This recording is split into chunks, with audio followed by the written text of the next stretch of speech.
Pastor Erickson Danese, Departamental de Jovens Bravadores e Aventureiros da Associação Norte Paranaense. Liderança e motivação. Bom dia. Bom dia. Prazer estar com vocês. Alguns a gente já vai conhecendo, sou novo aqui no campo, né? Esse é meu primeiro ano com vocês.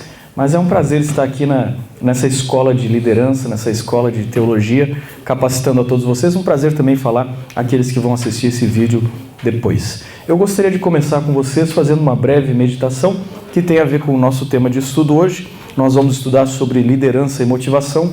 E eu escolhi um texto da Bíblia de um dos períodos de pior liderança na história do povo de Deus. É o livro de Juízes. Então, se você tem aí, pode abrir comigo. E por que esse é o pior período da história da liderança do povo de Deus? Porque se você lê o livro de Juízes, a Bíblia diz assim que naquele tempo não havia rei em Israel e cada um fazia o que achava que era melhor. E a situação no período dos juízes, que foi ali uns 400 e tantos anos, ficou literalmente uma bagunça civil e religiosa. Não havia mais um Moisés ou um Josué, e ainda não tínhamos uma liderança centralizada, um reino. Na verdade, o plano de Deus era que justamente existissem juízes que eram líderes que representavam as tribos e eles deveriam governar Israel. Mas parece que em algum momento eles não souberam usar essa democracia, não souberam usufruir esse sistema de governo e as coisas se tornaram complicadas devido aos pecados do povo que reincidia sempre em pecados e assim trazia infortúnio sobre a nação. Logo depois da história de Gideão, que é um dos juízes mais conhecidos, você tem aí no capítulo 9 a história de Abimeleque. E quem foi esse homem? Abimeleque era um filho ilegítimo, digamos assim, de Gideão. E aqui a gente já vê a primeira lição de liderança que nós temos hoje. As duas grandes tentações que o líder enfrenta. E essa é compartilhada até mesmo pelo grande Gideão. Gideão tinha um problema. Ele teve muitas mulheres e acabou tendo vários filhos. E você percebe que na história dos grandes líderes da Bíblia sempre há duas tentações. Ou é a tentação pelas mulheres, ou é a tentação pelo poder. Você olha para Saul, a tentação dele era o poder. O poder enlouqueceu Saul. Você olha para Davi ou Salomão, a tentação dele era com as mulheres. E por que essas são as duas tentações? Em primeiro lugar, porque o poder corrompe. O poder ele é gostoso. Quando você descobre que você pode mandar e as pessoas obedecem, e isso aí acaba pirando a sua cabeça em algum momento se você não tem maturidade ou se não está firmemente agarrado em Deus e com uma perspectiva humilde do que é liderança. Então o poder é sedutor. Porque é muito tentador e se torna gostoso você ver as pessoas te servindo, as pessoas obedecendo, você enuncia e as pessoas fazem. E Saul se corrompeu com isso. E esse foi o fim de Saul. Ele, corrompido pelo poder, acabou tendo inveja e sentindo medo das pessoas que estavam mais próximas e que eram seus ajudadores. Agora, a outra tentação é a questão da sedução, as mulheres. E por que tantos grandes líderes da Bíblia tiveram problemas com isso? E até mesmo na igreja, de vez em quando, nós temos situações em que os líderes enfrentam isso. Porque a liderança estabelece um status para o líder que é atrativo a algumas mulheres e põe o líder como uma figura de segurança. E as mulheres gostam de segurança e a figura do líder se torna atrativa. E é por isso que você vê grandes homens como Davi, como Salomão, e não é só pelo poder ou pela riqueza que tinham, mas eles apresentavam uma situação que era de forma sedutora para muitas pessoas. Gideão teve um desses problemas. E então, ele tem vários filhos, e quando vai chegando o final da vida de Gideão, ocorre o seguinte aqui em Juízes capítulo 9. Abimeleque, filho de Jerubaal, foi a Siquém, aos irmãos de sua mãe, e falou-lhes a toda a geração da casa do pai de sua mãe, dizendo: Falai, peço-vos, aos ouvidos de todos os cidadãos de Siquém, que vos parece melhor?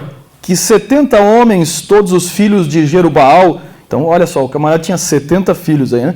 Que vos parece melhor? Que 70 homens, todos filhos de Jerubaal, que é Gideão, né? Dominem sobre vós, ou que apenas um domine sobre vós?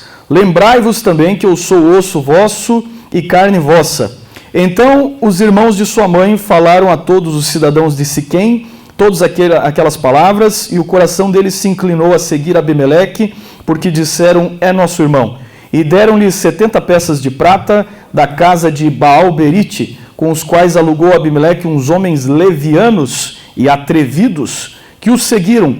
Foi à casa de seu pai em Ofra e matou seus irmãos, filhos de Jerubal, 70 homens sobre uma pedra. Porém, Jotão, filho menor de Jerubal, ficou porque se escondera.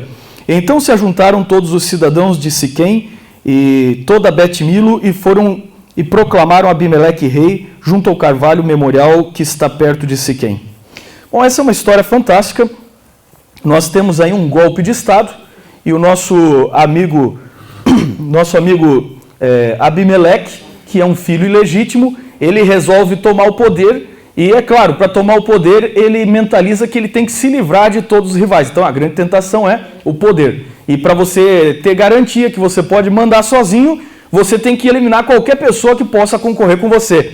E assim ele faz uma chacina e ele acaba com todos os irmãos, os 70 filhos de Gideão. Mas sobrevive um. E o camarada que sobrevive se chama Jotão. Ele de alguma forma escapa da matança e então depois ele aparece. E ele aparece aqui a partir do verso 7 e ele faz uma parábola muito interessante.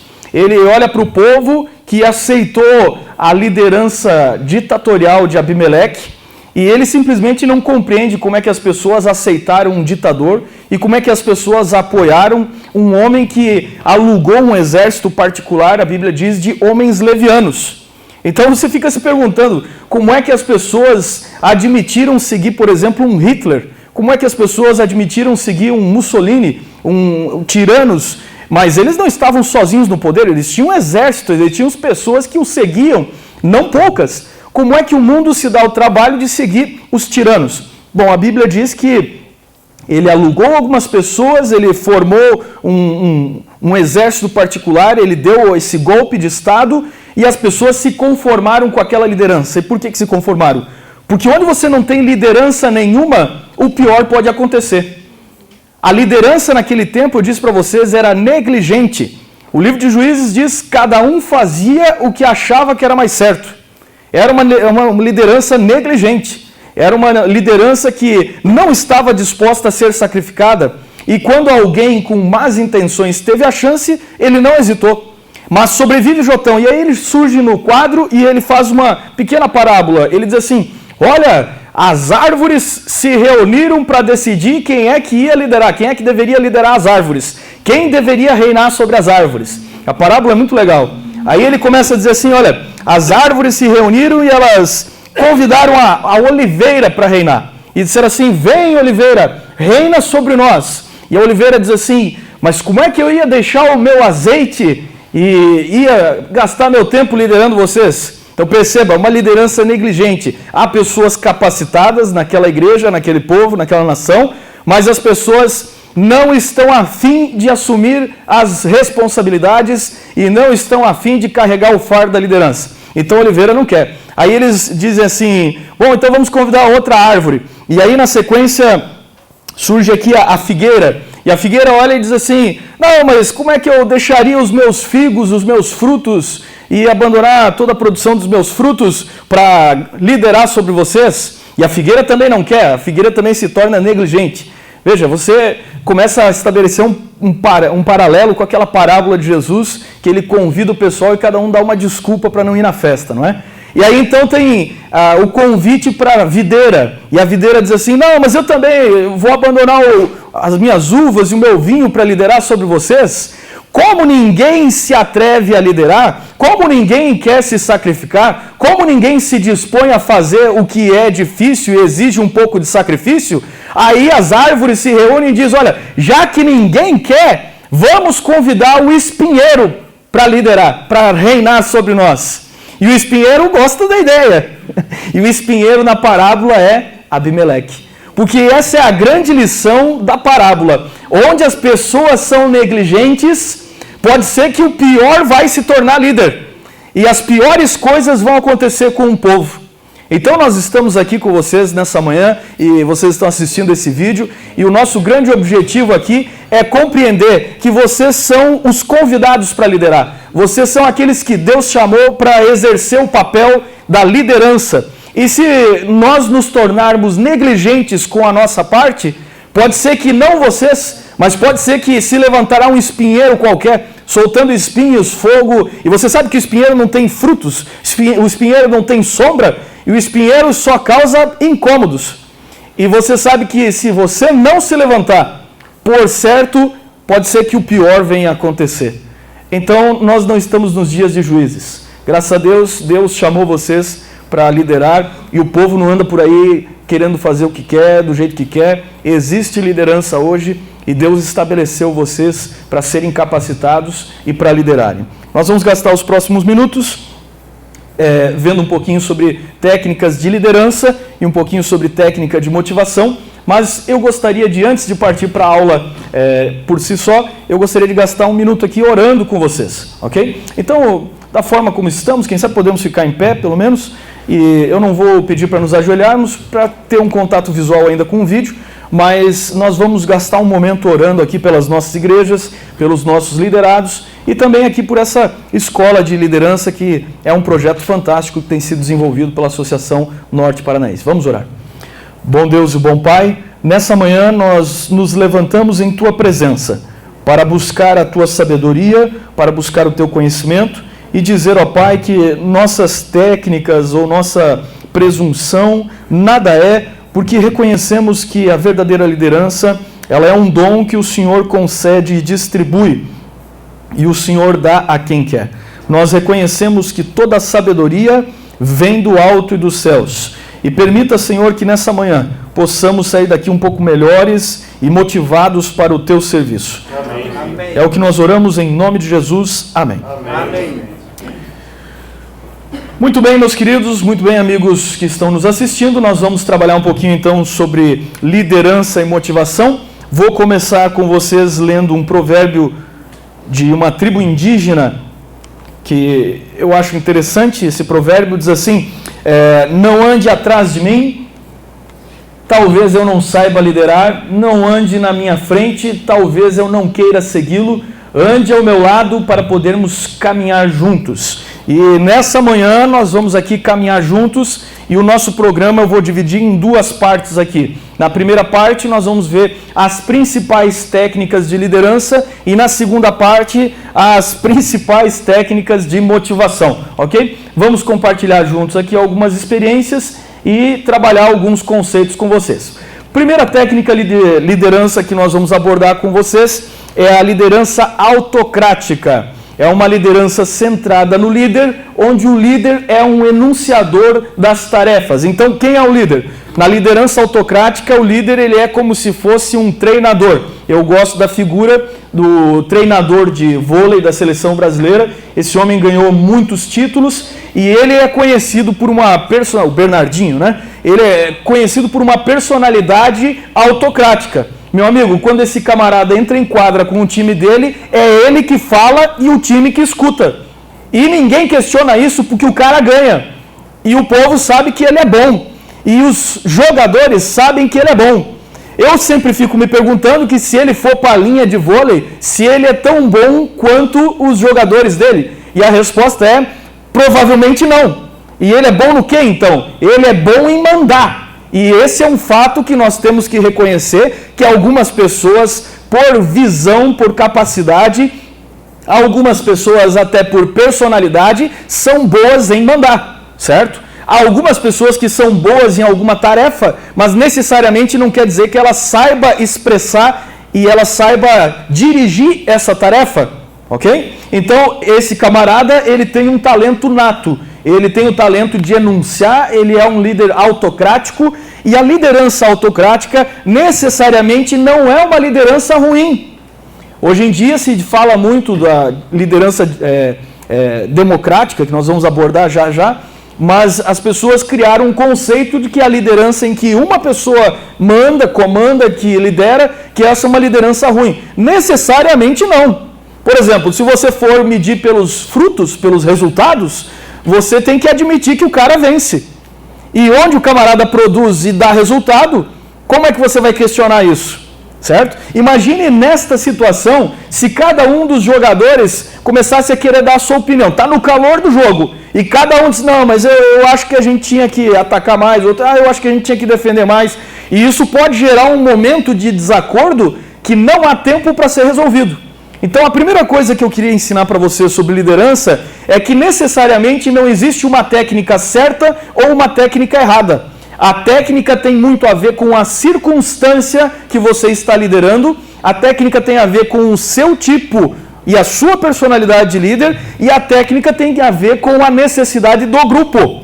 Por exemplo, se você tem um grupo que é tecnicamente imaturo, um grupo que não tem talvez todos os conhecimentos, então é óbvio que onde o grupo não tem todos os conhecimentos, não é muito maduro, é óbvio que você vai ter que partir de uma liderança autocrática. Por exemplo, você está começando uma nova igreja e o pessoal ali, 90% são recém-batizados. Eles não têm ideia do que é ministério pessoal, eles não sabem ainda todas as dinâmicas da igreja, como é que funciona uma escola sabatina, eles não têm a ideia de o que faz um diácono, eles não têm a ideia de como é que monta uma escala de pregação. Pergunto para você, adiantaria você chegar num grupo como esse e dizer assim, pessoal, eu quero as ideias de vocês aqui, vamos montar o programa, todo mundo, cada um dá a sua ideia? Poxa, até ontem o camarada era católico, esse daqui era batista, e aquele ali era da Assembleia de Deus. E de repente veio uma conferência e num processo aí de 30, 40, 60 dias, a vida deles mudou e eles foram jogados todos num grupo, todos juntos,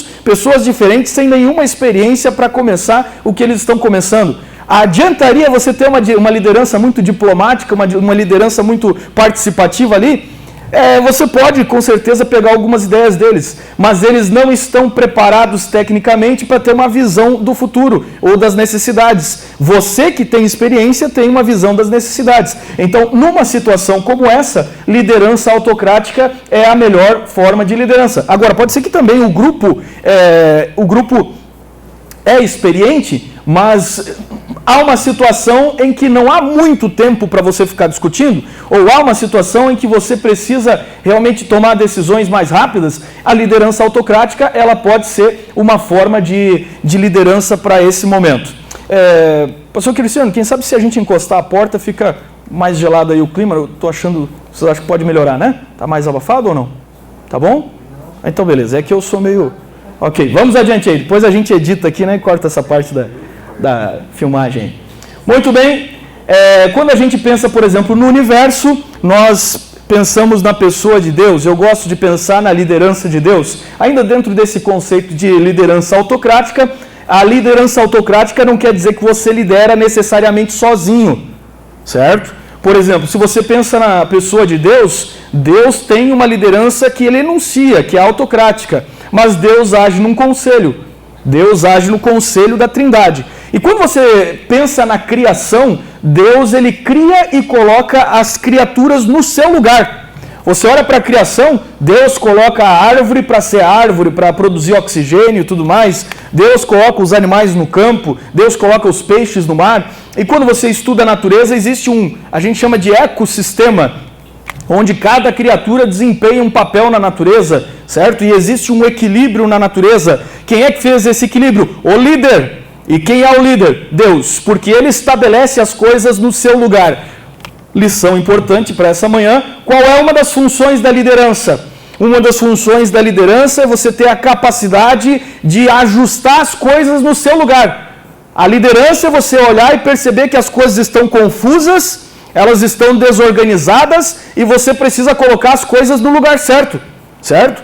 Quando eu digo colocar as coisas no lugar certo, eu não estou dizendo de você colocar as coisas numa prateleira. Eu estou falando de você gerenciar os departamentos, as atividades da igreja no lugar certo, na função certa. Você olha para a carta de Coríntios e você percebe que eles tinham uma crise ali de questionamento sobre os dons espirituais. Aí Paulo manda 2 cartas, aliás 4 cartas, nós temos 2 delas. E por fim Paulo tem que ir na igreja lá e colocar as coisas no lugar. E liderança é você ajustar as pessoas conforme os seus dons no lugar certo. É isso que Deus faz na criação. E o curioso é que quando Deus cria o homem, ele cria o homem à imagem e semelhança de Deus. Ou seja, o homem adquire a mesma capacidade de ajustar e de colocar as coisas no lugar certo. Por exemplo, primeira coisa que Deus dá de tarefa para o homem adquire o poder de dar nome aos animais. E o fato de ele dar nome aos animais quer dizer que ele tem autoridade. E liderança é, em si, autoridade. Ou seja, o poder que você tem de autoria, de fazer as coisas acontecer. Então, esse é um conceito de liderança, e ele é um conceito de liderança autocrática, certo? Você vê que quando surge a mulher, o homem dá um nome para a mulher. Interessante. E existe aqui um conceito já de liderança. Bom, se você vai olhar para as civilizações antigas e se você vai olhar para as metodologias que eles usaram de liderança, uma das perguntas que a gente se faz é: quem é que deve liderar? Quem é que deve conduzir? E eu vou usar com vocês a figura do barco, onde você tem ali o capitão e tal. Mas é interessante quando você olha para a Grécia Antiga e eles começaram a se questionar sobre liderança. A Grécia criou a democracia e a Grécia pensou muito sobre a questão liderança. No tempo da Grécia Antiga, os camaradas usavam esses barcos de remo, certo? Então, quem é que deve liderar? Segundo o pensamento grego daquela época, por exemplo, você pega aí Platão, quem é o líder? Líder é o competente. Líder é o cara que pode pensar bem. Na opinião deles, líder é o camarada que tem visão das coisas. Então, num barco, você tinha alguns tipos de pessoas, certo? Você tinha ali os camaradas que eram do remo, esses camaradas eram ali da força bruta, mas eles não podiam remar também cada um para onde quisesse. Tinha um outro cara ali que ficava tocando um tamborzinho assim,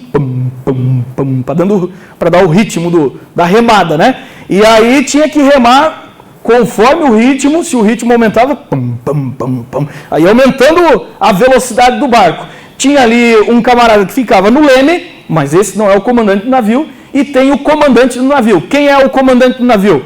É o cara mais preparado do exército.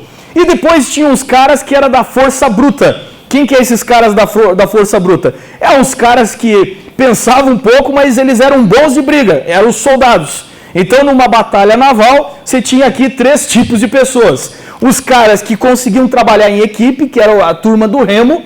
Os caras que não gostavam de questionar muito, mas os caras tinham energia, explosão. Então, dá uma espada na mão desse cara, não explica muito e só diz assim, ó, tá vendo aquele outro barco lá? Aqueles caras são os inimigos. Entra lá e arrasa eles. Entendeu? E aí a coisa era assim, simples assim. E quem é que estava no comando de tudo isso? O comandante, o capitão. Quem é o comandante?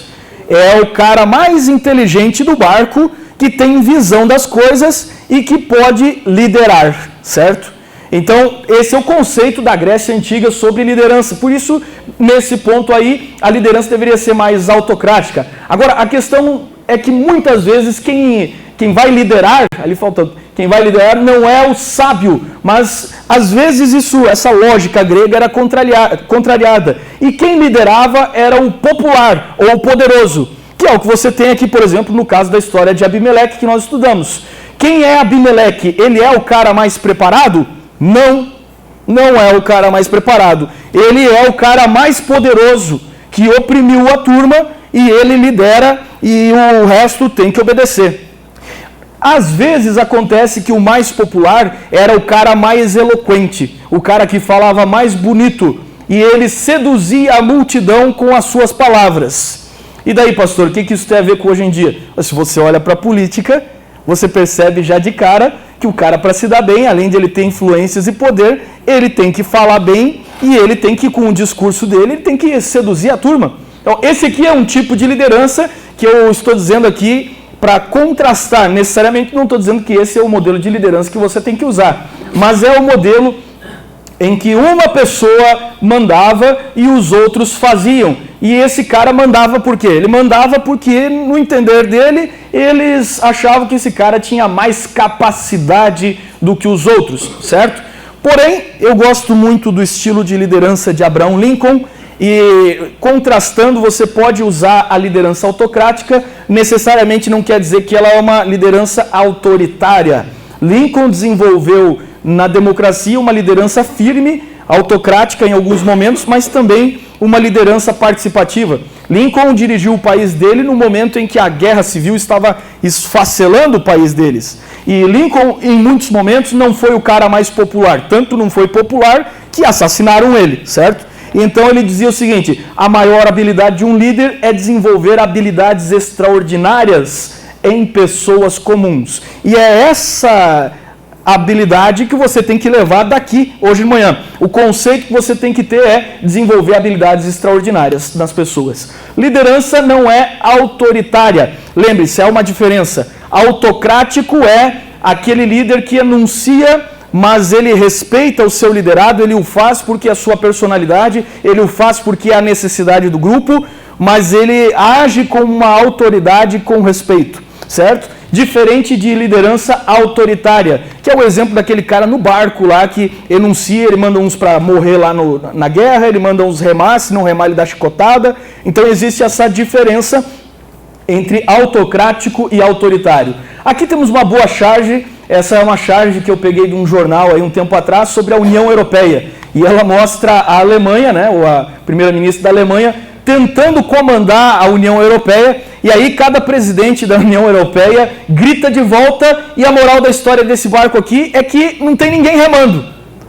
Então esse é o problema da liderança, onde todo mundo quer mandar também não dá certo, certo?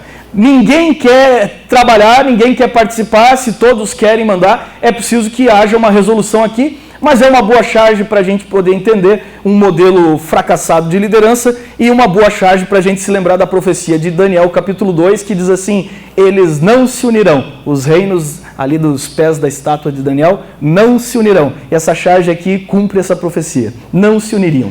Segundo tipo que nós vamos abordar, a liderança democrática. Essa é uma liderança, então, em que, outro dia um professor de história me disse assim, que democracia é a ditadura da maioria.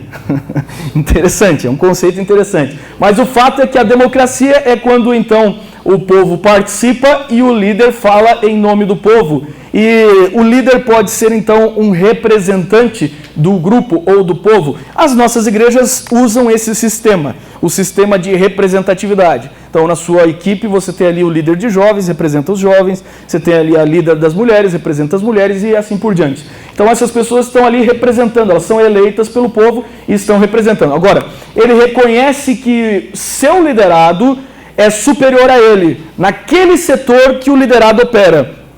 Na liderança democrática, eu tenho a humildade de reconhecer que, se a senhora aqui, por exemplo, foi votada para ser líder do Ministério da Mulher, senhorita, desculpa, você entende mais das mulheres e do Ministério da Mulher do que eu, certo?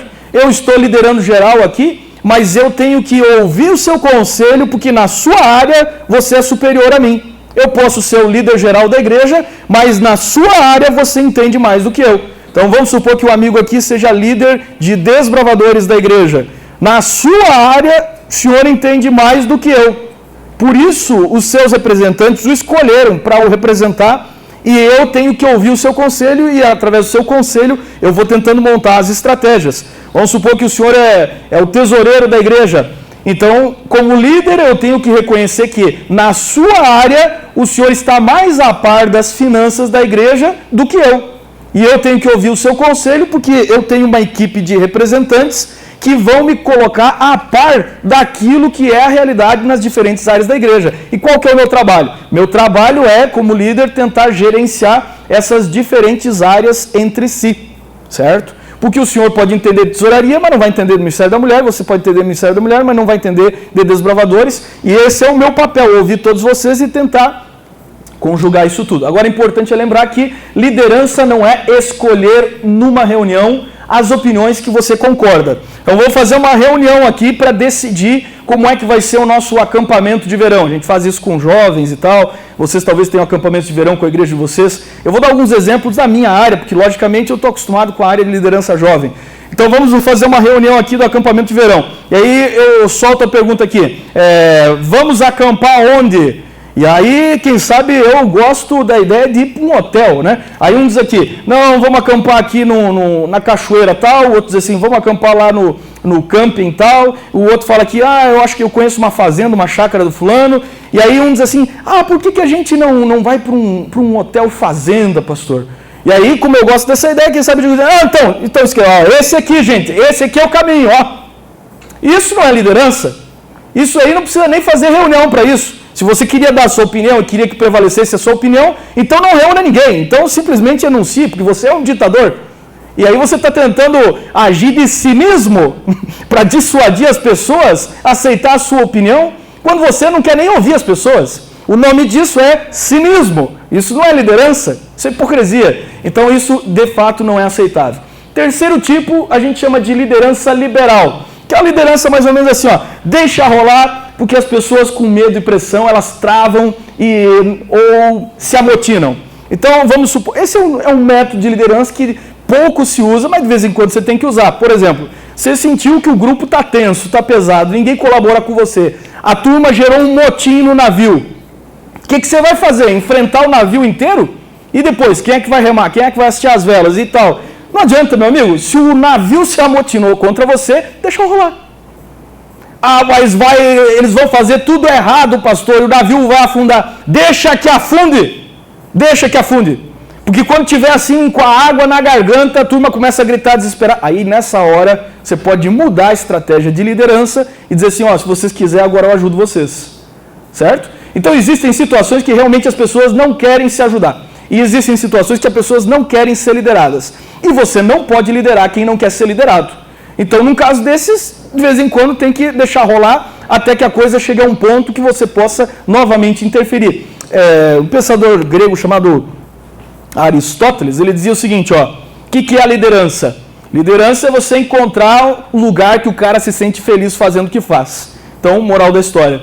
Se você gosta, por exemplo, de liderar jovens, faça isso e não lidere desbravadores. Porque você tem que fazer o que você gosta. E essa tem uma certa lógica, porque você vai se dar bem e vai prosperar e você se motiva fazendo aquilo que você gosta. Você não vai se motivar fazendo aquilo que você não gosta. Então tem uma certa lógica nisso, é uma atitude de liderança que você deve observar em alguns momentos. Por fim, a última técnica é a liderança diplomática. E diplomacia é a arte de conseguir que os demais façam com gosto o que um quer que os outros façam, diz aí Dale Carnegie. Então a diplomacia é esta arte de você gerenciar conflitos. Você tem dois camaradas que não sabem trabalhar juntos por nada. Vou dar um exemplo para vocês. Olha o grupo dos 12 apóstolos. Tem um camarada chamado Simão o Zelote. Quem eram os zelotes? Os zelotes, no tempo de Jesus, eram guerrilheiros que não se conformavam com o domínio do romano, guardavam uma faca debaixo, uma adaga debaixo da túnica, e quando eles passavam perto de um romano ou de alguém que era partidário dos romanos ou dos herodianos, o zelote ia lá e acabava com o cara. Esse camarada ouviu a pregação de Jesus e ele entrou para o grupo dos 12 apóstolos. E ele se livrou da faca e da espada dele. Agora imagine a raiva que um zelote tinha de qualquer pessoa associada com um romano. E aí você olha no grupo de Jesus e tem um cara chamado Levi Mateus. E quem é Levi Mateus? Levi Mateus é um cobrador de impostos, um publicano, que pega o dinheiro do povo deles e dá para os romanos. Nunca seria possível que um zelote e um cobrador de impostos convivessem no mesmo grupo fechado e pequeno como de 12 pessoas e trabalhassem juntos. O que é que Jesus faz? Diplomacia. Ele consegue gerenciar as emoções, ele consegue gerenciar os interesses de forma que ele consegue harmonizar pessoas completamente diferentes. Isso é liderança diplomática, ok? Muito bem, meus amigos, nós vamos passar para o próximo nível agora, nível final aqui da minha palestra, em que vamos conversar sobre motivação. Então, você agora entendeu que existem algumas técnicas de liderança, você já percebeu que essas técnicas, você pode usar qualquer uma delas, elas não são necessariamente as certas ou erradas, elas são erradas se você usar a técnica tal na situação errada, ela pode se tornar errada, mas você pode usar conforme as circunstâncias. Agora, simplesmente você usar a técnica não quer dizer que as pessoas vão fazer o que você quer que elas façam. E aí, liderança, meu amigo, liderança é o seguinte, é decepcionar-se. E eu vou dizer para você que as pessoas vão decepcionar para você. E na maioria das vezes você tem uma coisa na sua mente e as pessoas têm outra coisa na sua mente. Então você tem que aceitar o fato que a liderança envolve muitas vezes decepção. Porém, Jesus, retratado no livro Desejado de Todas as Nações, diz assim que Jesus não se decepcionava com as pessoas. Por que Jesus não se decepcionava com as pessoas? Não esperava nada delas. Quase isso, praticamente perfeito. Ele amava os servos. Também, mas Desejado diz assim, Jesus sabia da maldade do coração humano. E conhecendo o pecado do coração humano, ele não esperava muito das pessoas. Certo? Então eu tenho que ser franco e honesto com vocês que são líderes de igreja, vocês vão se decepcionar. Vão se decepcionar com os liderados de vocês, vão se decepcionar com o pastor muitas vezes, vão se decepcionar talvez até com essa aula, mas liderança é decepção.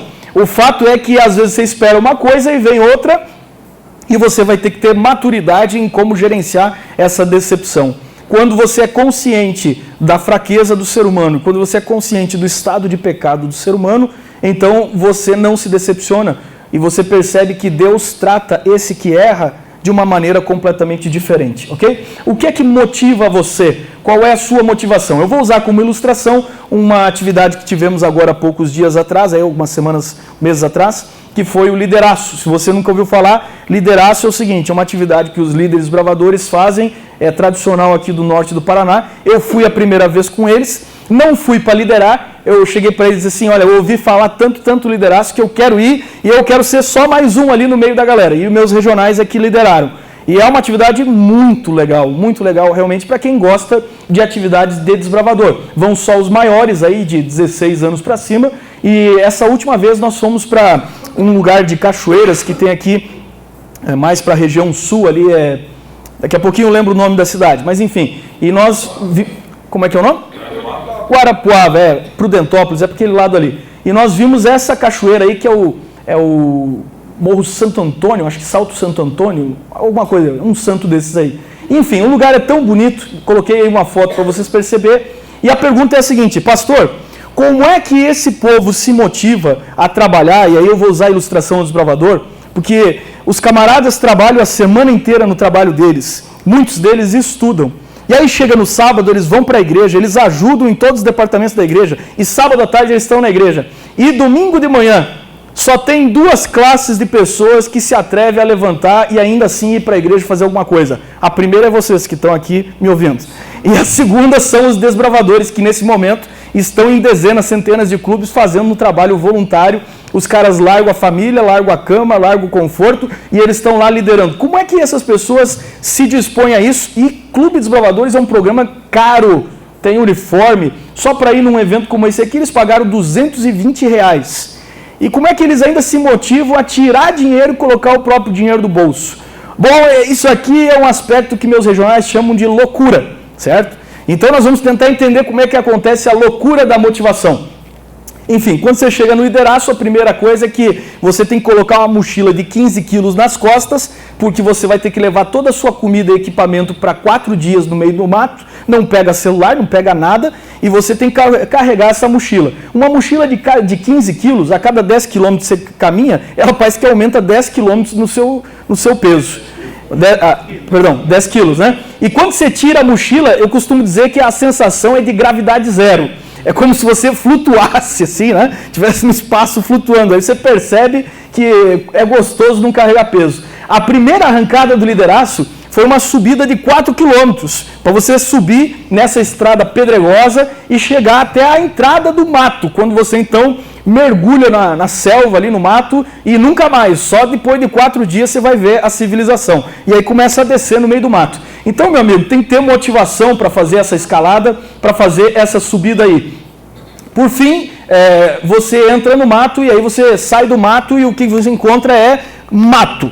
E mais mato. E aí você sai dali de novo e encontra mais uma descida até você chegar perto do rio e nós vamos seguindo o curso do rio durante aqueles dias. O primeiro dia é quase só caminhada e você caminha aí talvez uns 15 quilômetros ou mais e você chega literalmente pingando suor e exausto. Qual é a motivação? Como é que você encontra motivação para esse tipo de atitude? Aí está a minha barraquinha, você tem que carregar tudo nas costas, então você dorme com uma loninha pequenininha em cima, dorme dentro de uma rede, e é isso aí. Obrigado, acho que ficou melhor agora para visualizar a tela. Você faz a sua própria comida, e é interessante, o povo vai apavorado pensando que vai passar fome, né? Mas depois de 10 quilômetros carregando peso, o pessoal começa a se tornar generoso. A generosidade brota e os caras começam a tirar comida, banana, farinha, sei lá o que, macarrão, e dizem assim, olha, vou dar aqui um pouquinho para você, experimenta, gostoso. É uma generosidade que começa a se manifestar de repente ali naquela situação. E então, essa aqui é a primeira parada. De manhã cedo você tem que levantar acampamento e segue para a segunda parada. E nós fomos lá com 70 líderes. É um negócio muito engraçado, sabe? E aí você tem um exercício de liderança que você tem que esperar todo mundo passar pelos obstáculos, tem que ajudar esse, aquilo. É um exercício fantástico de liderança. O que é que motiva? Qual é o segredo para motivar? Aí está a nossa turma. Qual é o segredo para motivar essa turma a percorrer um caminho tortuoso e difícil como esse? Bom, existem algumas formas e eu vou dizer a vocês a lei da motivação. Então vocês vieram aqui de manhã, nesse domingo, para aprender qual é a lei da motivação. E a lei da motivação é simples. Ninguém motiva ninguém. E aí você já se frustrou. Eu não falei que vocês iam se decepcionar com a palestra? Não existe nenhuma técnica de motivação. Nenhuma. Não existe lei da motivação.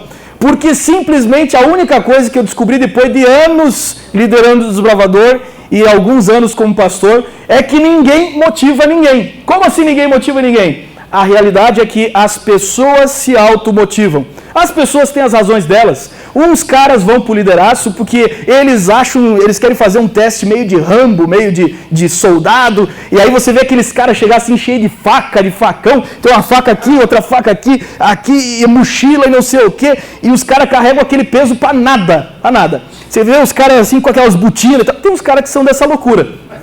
Tem outros caras que vão pela parceria.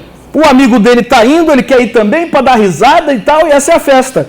A realidade é que não existe uma razão única. As pessoas têm suas próprias razões. As pessoas têm suas próprias ideias. E o que eu queria ensinar para vocês é que na igreja de vocês, as pessoas se automotivam e não são motivadas. Na igreja de vocês, as pessoas têm as razões delas para ir para a igreja. As razões delas para participar de algum dos departamentos que vocês lideram. E esse é um fato que não pode ser negado. Muito bem? Então, como é que eu posso me automotivar? Porque veja, quando você está passando sede, quando você está carregando o peso ali de 14, 15 quilos, você tem que fazer a pergunta, o que é que eu estou fazendo aqui? Para vocês terem uma ideia, nós demos a volta por trás dessa montanha aqui, a gente passou por trás dela, desceu naquele vale, está vendo essa parte mais verde aqui, limpa? A gente saiu aqui nesse vale, desce de novo, e aqui nesse vale mais fundo você tem um rio, que é o rio daquela cachoeira. E aí a gente vem caminhando aqui por baixo e costeando esses barrancos aqui. Como é que você se automotiva? E como é que você motiva a sua equipe? Aliás, como é que você faz a sua equipe se automotivar? Muito bem, primeira técnica, eu disse que não tinha técnica, mas existe alguns conceitos. E nós vamos pensar em termos de automotivação. Você não pode motivar os outros, mas você pode se motivar. E como é que eu me automotivo? Amor. Agora vamos entender o que é o amor. Então, o amor pode ser desejo. Então, aqui está um pouco escura a foto, mas desejo pode ser simplesmente a vontade de você conhecer o que tem do outro lado da curva do rio. Por que um homem manda uma sonda para o planeta Plutão e essa sonda leva 11 anos para chegar lá? Porque o cara quer saber o que tem lá. Então, o desejo. Você já teve desejo, né? Você tem aí um telefone desse celular e tal. Você tinha o seu, assim, você achava muito legal, até que lançassem o 5 ponto não sei o que, o 6 ponto não sei o que. Aí você olhou e viu que o seu, perto daquele, é uma porcaria. Não vale nada. E o do outro parece que é muito mais legal. E você vai na loja e você vê ali e o desejo. Então você se motiva, você guarda dinheiro, você pede emprestado, você faz uma dívida e tal, para ter o objeto do seu desejo, né? Porque sabe, você olhava aquele carro bonito e tal, e você via o vizinho saindo com aquele carro, você tinha o desejo de ter aquele carro. Só que tem um problema com a motivação do desejo, que quando você alcança o objeto do desejo, a motivação ou a automotivação acaba. E esse é um tipo de automotivação que se usa e que se usava muito na igreja e que simplesmente não funciona mais. Por exemplo, vai ter culto JA hoje à tarde. Então quem vier vai ganhar um brinde. As pessoas hoje em dia não se vendem mais por brinde, meu amigo. Entendeu? Isso aí há 20 anos atrás pode ser que surtisse algum efeito, mas no mundo capitalista consumista que a gente está hoje, isso aí não tem mais lógica, certo? Agora nós vamos fazer uma atividade. Vem aqui na frente, quem vier aqui na frente vai ganhar uma revista. Quem é que quer ganhar revista hoje, meu? Ninguém quer ganhar revista nenhuma. Ninguém está nem aí para isso. Esse é o tipo de motivação que eu chamo de motivação pirulito. Você chega para a criança e diz assim, vai ali e busca tal coisa para o pai. E o pai vai dar um pirulito depois. Isso aí funciona por um tempo quando ainda tem uma mente infantil. Mas você não pode supor que as pessoas adultas que você lidera vão ter essa mentalidade infantil para sempre. As pessoas não se motivam mais por brinde. As pessoas não se motivam por pirulito, meu amigo. Esse é um tipo de motivação que tem dias contados. Você pode oferecer um grande prêmio, mas esse prêmio termina. Então, motivação pode ser desejo, porque, segundo Platão, motivação é desejar, isso é amor. Já ouviu a expressão? O cara tem um amor platônico. Significa que ele não tem o objeto do amor, ele ama, que deseja, que chega a se consumir. Mas se ele alcançar isso, já não ama mais, já não tem mais desejo. Por fim, vamos falar de Aristóteles, e Aristóteles dizia assim que o amor é alegria. Então, qual é a minha motivação? Motivação é que eu curto fazer o que eu faço. Eu gosto de ir pro mato, lidar com facão, eu gosto de barraca, e eu sou da área de desbravador, então eu gosto desse negócio, e eu gosto de sofrer no meio da selva, de ser devorado por insetos peçonhentos, e eu gosto disso aí, minha curtição é essa e tal. Então você sente alegria de fazer isso aí. O problema é o seguinte, que a alegria também vem e passa. Por quê? Porque como eu falei para vocês, a regra é, as pessoas vão decepcionar vocês. E no momento que as pessoas decepcionar vocês, vocês vão perder a alegria. Vocês vão perder a alegria de fazer a coisa. Você vai dizer assim, mas eu me empenhei aqui por esse pessoal da igreja, eu me esforcei, eu me doei, eu botei meu dinheiro e tal, e os caras não reconhecem. É esse o fato. Não vão reconhecer mesmo, não vão reconhecer. E aí, meu amigo, isso vai ser altamente desestimulante para você. E você vai perder aquela alegria que você tinha. Então eu queria dizer a você que, se você tiver esse conceito de que Aristóteles falava que amor é alegria, você em algum momento vai se frustrar. Num primeiro momento vai dar certo, porque sempre se prospera fazendo aquilo que a gente gosta de fazer. Isso é uma regra. Mas a regra também prevê que em algum momento a gente se frustra. E a alegria também pode dissipar, certo? Por fim, falamos de dois grandes pensadores, Platão e Aristóteles. Foram pessoas que influenciaram a maneira de pensar do mundo inteiro, mas alguém que influenciou e mudou a história do mundo e mudou a história da maneira de se pensar. Quem foi essa pessoa? Jesus. Então existe o último tipo de automotivação, que é a motivação cristã.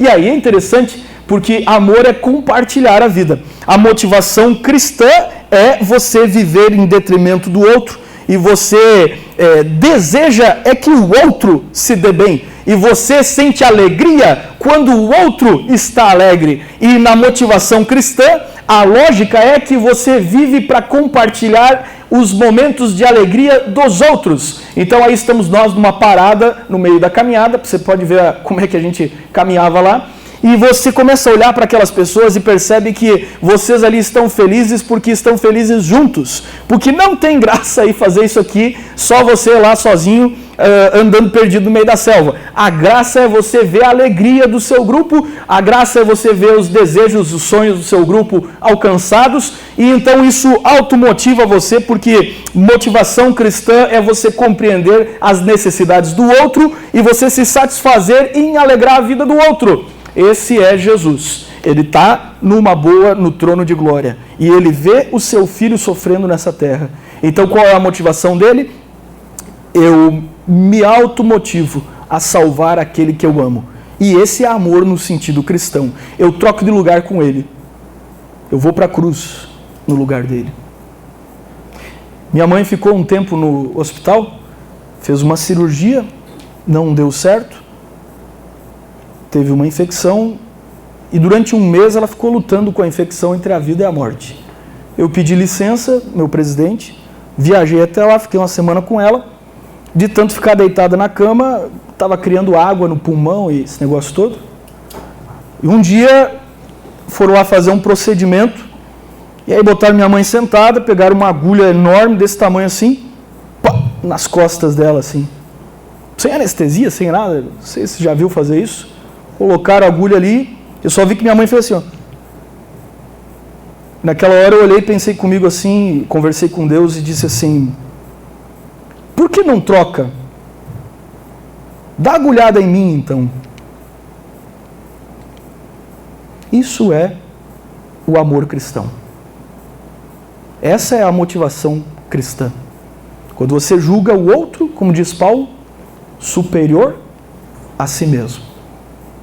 E quando você tem esta perspectiva, e se você puder gerar nas pessoas com quem você trabalha esse tipo de conceito e perspectiva, essa motivação nunca termina, porque a motivação de Jesus mudou a história do mundo. E quando você percorre o lideraço, você fica olhando que nessa jornada que você faz, não é talvez só o fim que interessa. Por isso a motivação platônica perde a razão de ser, de descobrir, de desejar chegar ao final. Mas você começa a curtir os momentos e ver a paisagem, e cada momento que você passa, você percebe que é recompensador, muito mesmo antes de chegar ao final. E quando você chega ao final, então você sabe que valeu a pena. Mas não valeu a pena só chegar no final, valeu a pena você ir até o final. E liderança é inspirar os liderados. No meio da jornada, depois que a gente saiu lá da cachoeira, a última subida é uma subida de novo ali de uns 4, 5 quilômetros. Você sai lá do fundão do rio e tem que, num íngreme barranco, levar todo o seu equipamento morro acima. E o nosso guia no lideraço é esse senhor aqui, o Zangão. Ele é lá de Curitiba, é um senhor aí, já está na sua casa aí, talvez dos 60 anos, e junto com ele estava a esposa dele. E aí, meu amigo, quando eu vi aquela velhinha carregando a mochilona com 15 quilos, e eu estava ali que não aguentava mais, com a boca seca, pingando suor, eu olhei para ela e eu pensei comigo, existe uma última forma de automotivação que eu descobri aqui, que é a vergonha. A vergonha.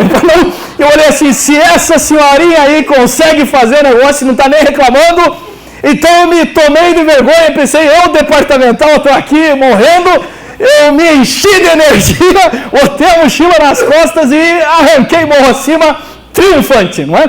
Então existe também esse aspecto que pode se automotivar. Nunca esqueça que os seus liderados se desmotivam quando você não permite a participação deles. E nós falamos já sobre a participação, democracia, ela é muito importante. E por fim, o reconhecimento. Quando termina o lideraço, eles não sabem, a gente tem um monte de brindezinhos, você pensa assim, pô, mas os caras pagaram R$220 para sofrer. Mas a gente tem umas coisinhas para dar para eles, no final tem sempre uma alegria, né? Tem um regozijo, então tem ali, eles estão com a camiseta que eles ganham, o chapéu, tem os pins, uma série de acessórios que a gente dá, os presentes para aqueles que conquistaram, e tem a saideira do lideraço. E qual que é a saideira do lideraço? Eles não sabem, eles passaram 4 dias comendo macarrão, arroz na beira da fogueira, né? Comendo raiz, isso e aquilo e tal. E aí, quando termina, a gente sai do Parque das Cachoeiras e vamos para um restaurante, um paradouro daqueles top, né? e aí já está tudo pago para eles, e eles descem. Aí é uma alegria nossa, né? De ver o prazer daquela meninada, 17 anos. Você lembra quando você tinha 17 anos? Você comia montanhas de comida e não acontecia nada com você. Hoje em dia você não pode fazer isso, mas naquela época você chegava ali, botava um prato assim. E é curioso, porque eu tenho o nosso dirigente lá, o Zumar, diz assim: gente, não nos façam passar vergonha, fazer aquelas montanhas lá, se servem mais uma vez e tal. Mas aí os meninos fazem para provocar, né? E a gente já sabe que eles vão fazer, e essa é a alegria, a curtição da coisa. E eles vão lá, enchem aquele prato e comem. Aqueles meninos comem e devoram aquilo. E é essa alegria, esse prazer de estar em conjunto que torna toda a brincadeira muito bacana. E é isso que eu digo a vocês, na igreja, algumas pessoas fracassam porque estão sempre se batendo, sempre se chocando, e eles não descobrem o prazer de estarem juntos. Quando você vai no Novo Testamento, você estuda a igreja cristã do Novo Testamento, você percebe o seguinte, que o maior hábito dos caras no Novo Testamento era junta panela. Entendeu? Eles tinham as igrejas nas casas e iam comer junto. Era junto a panela. É a alegria de estar junto, o reconhecimento que você dá a eles. Então, é por isso que nos Desbravadores usamos uma frase de Paulo, que é: o amor de Cristo nos motiva. E aí está respondido por que os Desbravadores é uma organização tão grande dentro da igreja adventista, que os caras pagam para fazer, e os caras levantam no domingo quando todo mundo vai dormir, e os caras vão lá e fazem acontecer. Por quê? Porque o amor de Cristo nos motiva. E esse é o grande princípio dos Desbravadores, que eu acho que toda a igreja deveria seguir esse mesmo princípio. Ok? Muito obrigado, pastor Cristiano. Nós encerramos aqui. Obrigado àqueles que nos assistiram.